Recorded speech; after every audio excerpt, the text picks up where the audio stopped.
मेरा उसको मिला है, मेरा 97 जा रहा है, मगर मुझे पता नहीं किस वजह से ओबीसी कैटेगरी से बिलोंग करें। अभी रिसेंटली मेरे फादर की डेथ हुई है और हम यहाँ पे कैसे हैं वो हम ही को पता है, मगर इन लोगों को पता ही नहीं चला। पिछली बार भी यही हुआ। प्रशासन को बीच में आगे करके ये जो लोक सेवा आयोग, ये जो लूट सेवा आयोग बनकर बैठा हुआ है, 23-24 यूपीएससी ने AWS OBC SC ST को सबको माइग्रेट करा के जो है रिजल्ट बनाता है। लेकिन यहीं पे आप देखिए यूपी PCS क्या कर रहा है, यूपी PCS क्या कर रहा है, देखिए यूपी PCS कर क्या रहा है। यहाँ पे जो है ये क्या कर रहा है, ये कभी भी AWS OBC SC ST की कटाव जनरल से ज़्यादा नहीं हो सकती, लेकिन ये माइग्रेशन पॉलिसी को रोक दिया है, ट्रांसपेरेंसी को रोक दिया है, इसी वजह से ये प्रॉब्लम हो रही है। और पूरे भारत में केवल लोक सेवा आयोग उत्तर प्रदेश ही है जो इस तरीके से गड़बड़ियाँ कर रहा है। आपने परीक्षा दी है? परीक्षा दिया, कई मेंस मैंने दिया है, कई मेंस दिया है सर। क्या नाम हुआ? विजय सोनी।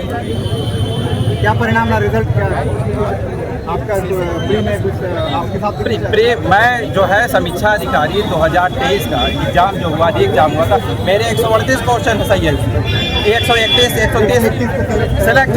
हाँ, और 138 में कैसे बात, मेरा 138 है। उसी तरीके से 2024 में इसी तरीके से ये इन्होंने किया, इसी तरीके का गलत पेपर। ये यही समस्या हम लोग उठाने आए हैं कि आप लोग दिखा दीजिए। जैसे सीटेट की आंसर की जारी होती है, उनका मार्क्स बच्चों का नंबर जारी होता है।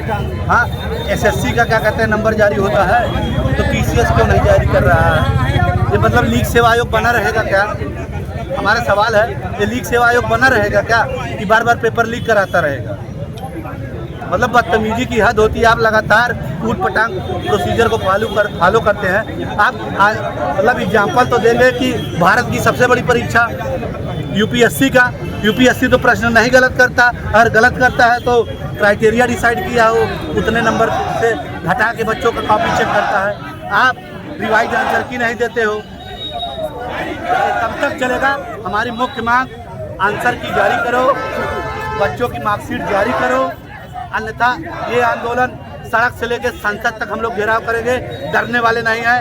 आरओ में भी जब पेपर लीक हुआ था उसमें भी डिटेन किया गया था, 1% नहीं डर लगता है, क्योंकि हम भाई साहब लोगों को हैं, ये डर और नहीं लगता है। पगला गए हैं, छात्र इलाहाबाद का पागल हो चुका है इनकी नकारा व्यवस्था से। मतलब Uttar Pradesh public service commission, Uttar Pradesh polluted syndrome commission हो गया है, जो छात्रों को लगातार खा रहा है, भविष्य सिखा रहा है। परीक्षा जो साल भर के अंदर करा लेनी चाहिए, 3-3 साल में करा रहे हो। सुनील केसरवानी, छात्र नेता इलाहाबाद। क्यों 3-3 साल में करा रहे हो? क्यों बगैर लास्ट पेपर लीक कर रहे हो? बार डाला है, उसके बावजूद भी नहीं। उसके बाद मेरे सारे क्वेश्चन फिर से एक बार मैंने गूगल से, ChatGPT से, हर जगह से मैंने उसको मिलाया। मेरा 97 जा रहा है, मगर मुझे पता नहीं किस वजह से जो है इन लोगों ने जो है मुझे उस लायक नहीं समझा कि मेरा उसमें रोल नंबर नहीं आया। मैं OBC कैटेगरी से बिलोंग करें। अभी रिसेंटली मेरे फादर की डेथ हुई है और हम यहाँ पे कैसे हैं वो हम ही को पता है, मगर इन लोगों को पता ही नहीं चल रहा। पिछली बार भी यही हुआ। आरओ में मेरा 128 मार्क्स था, उसमें भी मेरा फीस नहीं क्लियर किया इन लोगों ने। पता नहीं क्या, दिखाते भी नहीं है कुछ, और इस बार भी वही हो रहा है। क्या करें हम लोग? कितना कोर्ट कचहरी करें? किसके पास इतना समय? और लड़कियों को क्या, लड़कों सबको प्रेशर होता है, मगर लड़कियों को कुछ ज्यादा ही प्रेशर होता है। और पिछली बार भी यही आंदोलन हुआ, उसका भी कोई वो नहीं निकला, फिर वही ये लोग। और इतनी ज्यादा यहाँ पे सब सिक्योरिटी कर दी है कि हम लोग ऐसा लग रहा है बहुत बड़े क्रिमिनल हैं कि पता नहीं क्या कर डालेंगे। इनको पता नहीं किस चीज का डर है। तो इनसे जो हम लोग चाहते हैं हमारी मांगे पूरी करें बस।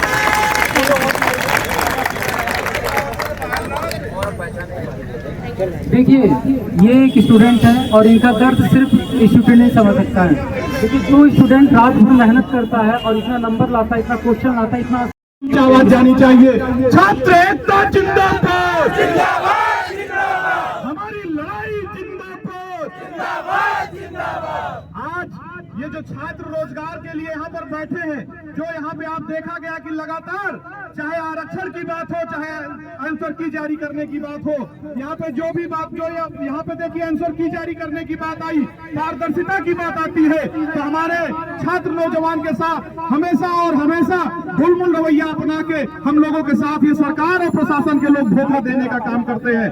आज यहाँ पे जो प्रशासन के लोग खड़े हैं, मैं उनसे पूछना चाहूंगा कि आपका बच्चा आगे चल के दरोगा बनेगा, सीओ बनेगा, आपको ये किस चीज की गारंटी नहीं है, लेकिन आपके बच्चों के भविष्य के लिए अगर लड़ाई लड़ रहे हैं तो हमारे छात्र और नौजवान लड़ रहे हैं, जिसको आप बीच में रोकने का काम करते हैं। आज आप लोग समझिए कि आज ये प्रशासन को बीच में आगे करके ये जो लोक सेवा आयोग, ये जो लूट सेवा आयोग बनकर बैठा हुआ है, हम लोगों का हमेशा और हमेशा केवल और केवल जब भी हमारी कोई जायज मांग होती है तो उसको दबाने का काम करती है। आज ये प्रशासन जब भी देखिए, अगर बात रोजगार की आती है, हम लोगों की पारदर्शिता की बात आती है, तो ये हमेशा हम लोगों को गोल गोल घुमाने की बात करते हैं। आज हम लोग जिस सदी में जी रहे, डिजिटल मीडिया के प्लेटफॉर्म पे जी रहे, क्या आप आंसर की से लेके कोई चीज तत्काल 1 घंटे के अंदर या 1 दिन के अंदर 48 घंटे के अंदर जारी कर सकते हैं, लेकिन जब बात चुनाव की हो या आपके किसी प्रशासन की बात हो तो आप तत्काल रातों रात बिना किसी से पूछे सारी चीज जारी कर देते हैं। जब बात आई हम लोगों के छात्र नौजवानों के हक और अधिकार की, लोग हमेशा हमको दबाने की बात करते हैं। और जो लोग घरों में बैठे, मैं उनसे भी कहना चाहूंगा कि आंदोलन के चीरहरण में जो भी चुप पाए जाएंगे, आंदोलन के चीरहरण में जो भी चुप पाए जाएंगे, इतिहासों के कालखंड में सब कायर कहलाएंगे, सब कायर कहलाएंगे। आज ये जो घर में बैठे हुए हैं, आज हम लोग उनकी लड़ाई लड़ रहे हैं, सबसे ज्यादा प्रशासन के लोग, बच्चों की भी लड़ाई हम लोग लड़ रहे हैं। प्रशासन के लोगों को शर्म आनी चाहिए कि हम लोगों को जो ये एकदम जानवरों की तरह जो व्यवहार करने का काम किया जाता है, इन लोगों को समझना होगा। इतिहास में आपको कौन क्या कहेगा, इसको ध्यान रखना होगा। और लास्ट में अपनी बातें मैं कहेंगे, अपनी इस पंक्ति को कहते हुए अपनी वाणी को विराम करूंगा कि जब भी जलते हुए घर को देखने वालों, फूस का छप्पर आपका भी है, आपके पीछे तेज है, हवा है, आगे मुकद्दर आपका है, उसके कद पे मैं चुप था, मेरा नंबर अब आया, और मेरे कद पे तुम चुप हो, अगला नंबर आपका होगा, अगला नंबर आपका होगा। बहुत बहुत धन्यवाद। छात्र एकता जिंदाबाद। बहुत बढ़िया।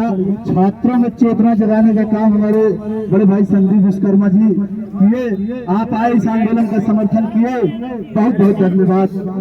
और कोई अगर बात रखना चाहिए? देखिए, हमारी जो भी मांग है, स्पष्ट बोल दे रहा हूँ, संयुक्त हुंकार मंच की जो 5 मांगे थी, हम उन मांगों पर अडिग हैं। और जो माननीय हाईकोर्ट में मामला संज्ञान में गया है, जिसकी वजह से आज बच्चों के बीच में विभाजन हो रहा है, हम उसके बारे में किसी प्रकार की कोई बात नहीं कर पाएंगे। आप करना चाहिए कि नहीं करना चाहिए, वो मामला देखिए भैया, देखिए वो मामला जो है माननीय हाईकोर्ट में, आप अपनी बात रखिए, आप बड़े भाई अपनी बात रखिए, मैं आपको रोक नहीं रहा हूँ। लेकिन हमारी प्रतियोग हुंकार मंच की तरफ से जो बातें हैं, वो 5 मांगों पर एकदम क्लियर हैं। और हम ये नहीं चाहते हैं कि हमारे बच्चे बचें और हमारे साथ किसी प्रकार का दुर्व्यवहार हो, और ये घटना पटना न बन जाए। हम इसको बचाने के लिए, क्योंकि बच्चों के जो माँ बाप है बहुत सेंसिटिव है, किसी प्रकार की कोई दुर्घटना अगर होती है ना, तो क्या होगा वो भगवान जानता है। और कोई बीच में नेता आएगा नहीं, ये पॉलिटिकल पार्टी को मैं सपोर्ट करने के लिए इस मुद्दे पे बात नहीं कर पाऊंगा। बड़े भाई,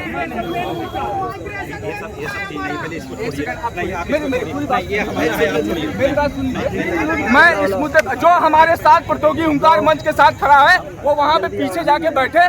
मैं इस प्रकार का किसी भी प्रकार की गतिविधियों में हाथ नहीं डाल पाऊंगा जो माननीय हाईकोर्ट के पास है। हम जा रहे हैं, पीछे बैठ रहे हैं, आप अपना विरोध दर्ज कराइए, मैं आपके साथ हूँ। लेकिन मैं इस तरीके से साथ नहीं हूँ, मैं संवैधानिक तरीके से साथ हूँ। अगर मामला हाईकोर्ट में है, माननीय हाईकोर्ट को उस पर डिसीजन ले लेने दीजिए। आप उनको भगा नहीं सकते, आप उनको भगा नहीं सकते, आपको मैं भगा नहीं रहा हूँ।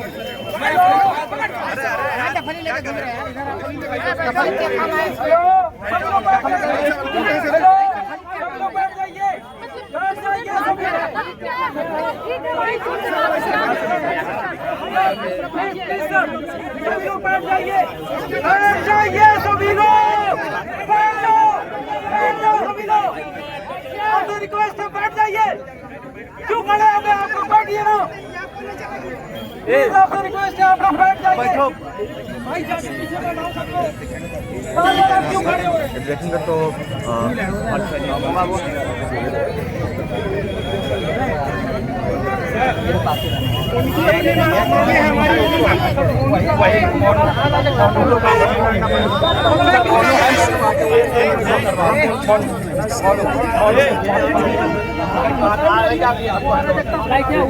भाई आगे का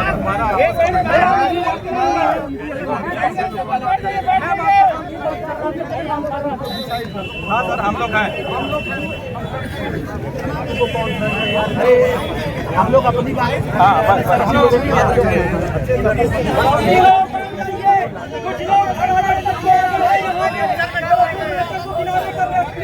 खड़ा मत होइए, यहाँ कोई नहीं चल रहा है। आराम से डिवाइडर पर से नीचे उतर देंगे।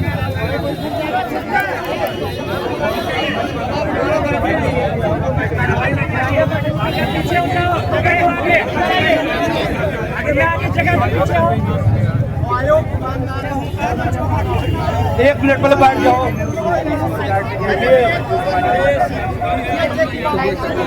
हम लोगों की मात्र इतनी मांग है कि भैया रिवाइज आंसर की देना है और हाँ वाइब्रेशन भी होगा, ऐसा नहीं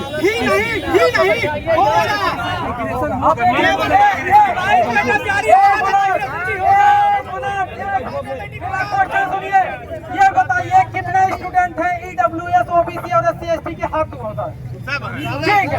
अब दूसरा क्वेश्चन, कौन चाहता है कि अनरिजर्व कैटेगरी की कट ऑफ जो है जनरल और OBC EWS से पंचायत तो घरे कई चार में ये बताइए कौन चाहता है कि रिजर्व कैटेगरी की कट ऑफ अनरिजर्व कैटेगरी से ज्यादा चाहिए? कौन चाहता है? ये बताइए ये कब से हो रहा है? और ये बताइए कि आयोग ने क्या आपको बताया था कि ये हो रहा है या आपको कैसे पता चला ये सारी चीजें? आपको ये कोर्ट के थ्रू ही पता चला ना?